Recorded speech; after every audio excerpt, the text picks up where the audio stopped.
Sağlamlığın təməl prinsiplərindən biri düzgün qidalanmadır. Hazırda insanlar gündəlik həyat tərzindən dolayı kifayət qədər sağlam qidalana bilmir. Xüsusilə işləyən insanlar daha çox fast food tipli qidalardan istifadə edirlər. Gün ərzində istifadə edilən qidalar isə əslində orqanizmin tələb etdiyi vitamin və mineralları ödəməlidir. Təəssüf ki, insanların əksəriyyəti gündəlik qidalanma qaydalarından xəbərsizdir. Sağlam qidalanma mütəxəssisi Məhsəti Hüseynova bildirir ki, sağlam qidalanma hər bir insanın çəkisinə, yaşına, gündəlik fiziki aktivliyinə, qəbul edəcəyi kalori miqdarına görə dəyişir. Qidalarında əsas diqqət edəcəyi məqam gün ərzində qəbul edəcəkləri karbohidratlardır ki, hansı ki burada paxlalılardır, yulaf, qarabaşaq, düyü bu kimi qidalara yer verməlidirlər. Zülallarda daha çox heyvan mənşəli qidalara, ət və süd məhsullarına üstünlük verməlidirlər. Eləcə də yumurta daha çox faydalıdır və bir çox bitkilərin tərkibində də zülallar var ki, buna da elə paxlalılardan mərci, noxudu, digər bu kimi paxlaları göstərə bilərik. Gün ərzində meyvə-tərəvəzlər qəbul edərkən isə mövsümü və yerli olmasına diqqət etmək lazımdır. Yağlarda mütləq şəkildə seçəcəklər yağ keyfiyyətli, mənşəyi bəlli olan yerdən olmalıdır.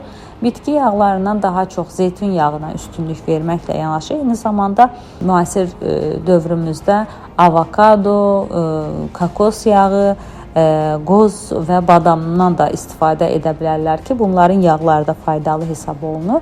Bişirilən yeməklərin tərkibində isə kərə yağından istifadə etmələri daha tövsiyə olunandır ki, bu da gündəlik qəbul edəcəkləri yağ 25 qramı keçməməlidir. Məhsəti Hüseynovanın sözlərinə görə süd məhsullarından daha çox ev üsulu hazırlanmış qatıq, kəsmi, kefir, pendir çeşidlərindən istifadəyə üstünlük verilməlidir.